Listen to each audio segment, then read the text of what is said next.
One is that I began to realize that indigenous cultures, the elders in particular, were simply experts in consciousness.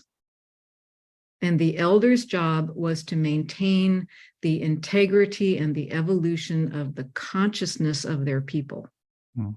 And that meant the people lived, in English, we'd say, lived in harmony with the forces of nature, were in conversation. That's how they knew so much about tending agricultural fields, because they could talk to the land. And they literally found out which plants to plant. Now, our scientists trundle after them and say, oh, it's because of this biological thing and that biochemical thing. You don't need modern science to know these things, right? And the elders were the ones who kept all of that on track. They ensured that everyone thrived as best as possible, that there was continuity generation to generation.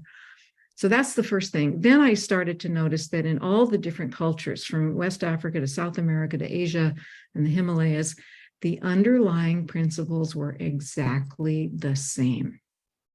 The form, the symbols, the colors, the languages, all different, but the underlying principles are exactly the same. An outward expression of the same same principles, which I now call the technologies of consciousness. And I have to credit Malidoma Somé for being what I think the first indigenous elder to come to the West and talk about indigenous technologies, because it's technical. It's not subjective. It's not eye-based. It's not a vague idea. It's physics. It's absolute physics.